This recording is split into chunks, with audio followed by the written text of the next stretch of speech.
I guess we'll play a little bit more.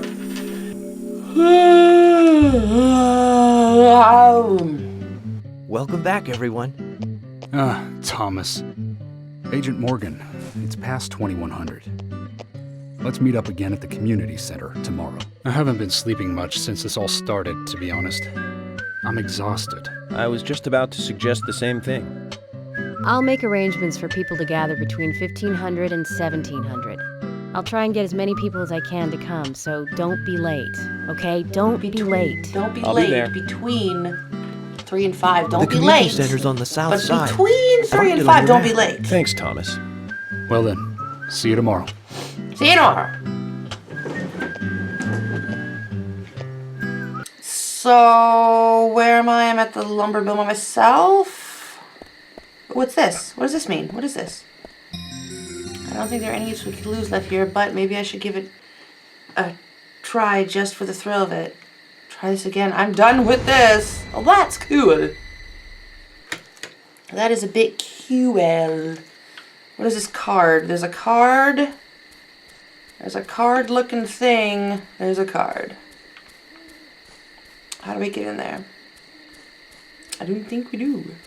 Alright, well we'll deal with that later because I don't even know. Oh, I want this Jeep. Can I have this Jeep? I want this Jeep. Yes. Fuck the little fucking squad car. Get me a Land Rover some shit. I guess we're gonna cruise around for a little bit. Oh, this car is slow. Speaking of 80s movies, one jewel in the rough springs to mind. Deadly Spawn. Do you remember that one, Zach? Back in '83, directed by Douglas McCown.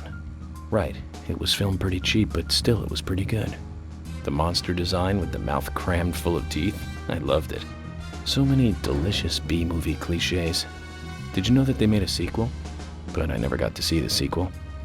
The rental store didn't have it for some reason. They said the staff for the sequel was totally different from the original. I wonder how the sequel turned out. You know, the monster in that one responded to sound. Wait, Zach.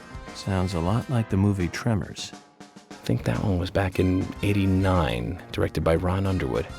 Now that was a great role for Kevin Bacon. Masterpiece. Zach, that one had sequels like crazy. I remember there was a fourth one. I've only seen the first one, though. You done talking? Okay. I want to see what this is. I want to know what this race is about.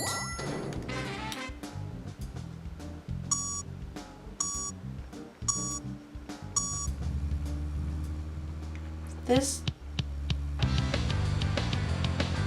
Jeep is so slow.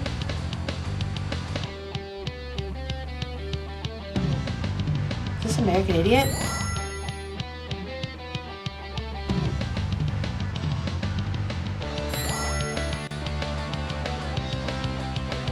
This is cool. Oh, I missed it!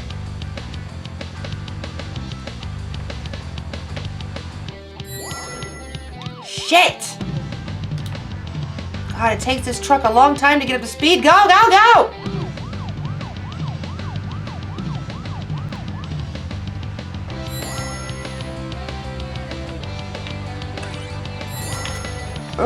Oops. Oh, where's the next one? Oh, fuck! Yeah, this is definitely American Idiot. Which is kind of cool. Come on, go, go, go! I guess this is good. Now I've broken all the fences. So I can get back there now.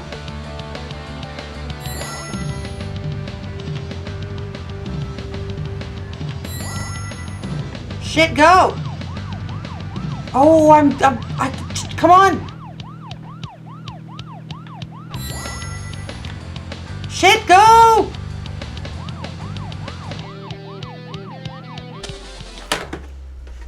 Done as a son of a bitch! I'm doing it again.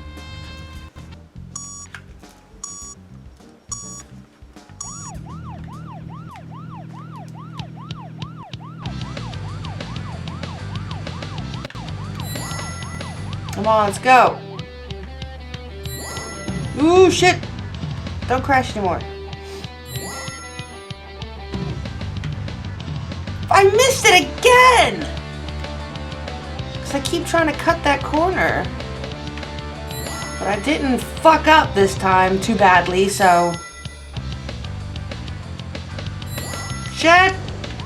Digging shitball fuck!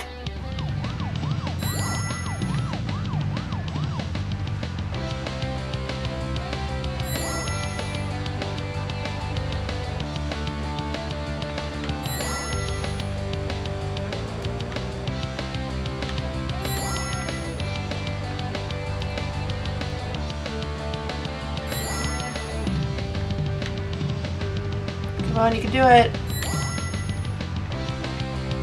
You can do it. Ooh, not too bad. Come on. Shit balls! Back up faster, you cocking dick shit! Go! Oh my god, no! I'm almost there!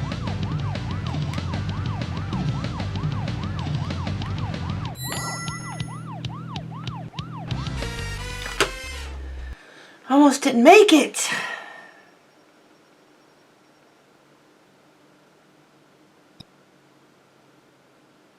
Yep, that's awesome. Now I know I needed to do that. So now I have to go get that card. I don't even know what that card's about. Tremors. I think Fred Ward was in it. You say Fred Ward, and I say Remo Williams, The Adventure Begins. That one was back in '85, I think. Directed by Guy Hamilton. Guess Hamilton was aiming to start a series like 007, but it had no sequels. A real shame. Do you remember the martial arts they used in that film? Called Sinanju? The ultimate in martial arts, using no weapons at all. Remo's Master Chun ran across water, remember? And he loved soap operas. Man, that was a good character. He was played by Joel Grey, the best supporting actor in Cabaret. Of course, in Remo, he had so much makeup on, you couldn't tell. How do I get back there? There's an opening. How do I get back there? Do I turn here? There's no way in. Oh wait, there's this.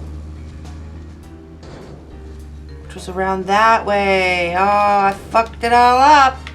I fucked it all up. Alright, come on, just follow the way and it'll lead back around.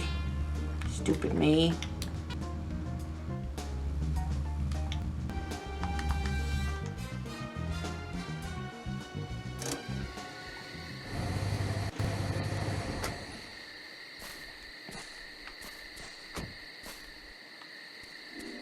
You got Sally Graham. Wanna be American, yeah, meow, meow, meow, meow, meow, meow, meow. So what is this then? Race out? Marvelous. Oh. I get extra points. Coolio.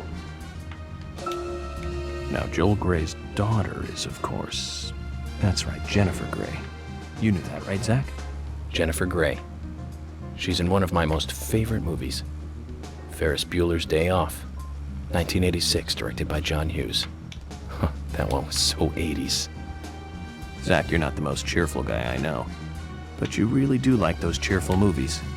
We used to love those teenage movies back then, didn't we? Breakfast Club and Pretty in Pink, St. Elmo's Fire, and Fast Times at Ridgemont High. That last one was in 1982, directed by Amy Heckerling.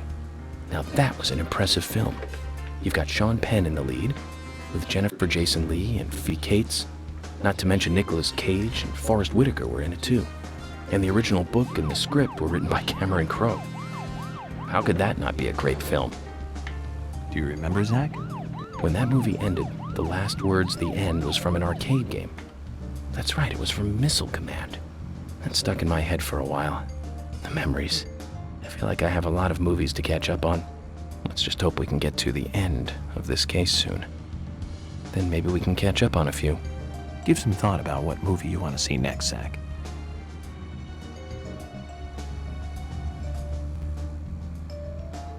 Okay, Zach. I've been thinking about what movie I'd like to watch next. And finally, I've made a decision. It's always hard to narrow it down just to one movie, but I've put a lot of thought into this, and I'm sure you'll agree with me. 1975. Directed by Steven Spielberg himself. The grandfather of panic movies. Set in a small town in Massachusetts. That movie made me stay away from the beach for years. I was always afraid that a hand might come floating up. You know what I'm talking about, right? Yeah? It's Jaws. The underwater camera work accompanied by that John Williams music. I'd never been that scared by a movie before. But the best thing about it is that it isn't just another panic movie. The mayor who won't close the beach even when there are so many victims. Chief Brody putting the citizens' lives above all else. The film gave a lot of time to the dispute and friction between them. It certainly had a lot of messages for a 2-hour film. That's probably another reason why it was such a record-breaking hit. One of my regrets in life is that I didn't see it at the movie theater. I guess I was still just a child back then. But still, I wanted to taste that terror in real time. That reminds me, Zach. Did you know this one? Jaws also appears in another movie that was produced by Spielberg, the second Back to the Future. It was directed by Robert Zemeckis, who later made Forrest Gump. That's also a masterpiece, of course, but we'll discuss that another time. So the scene where Jaws appears is right after Marty McFly goes 30 years into the future. He passes by a movie theater and is attacked by a holographic shark. Marty is shocked, of course, but looking closer, he sees the words, Jaws Part 19.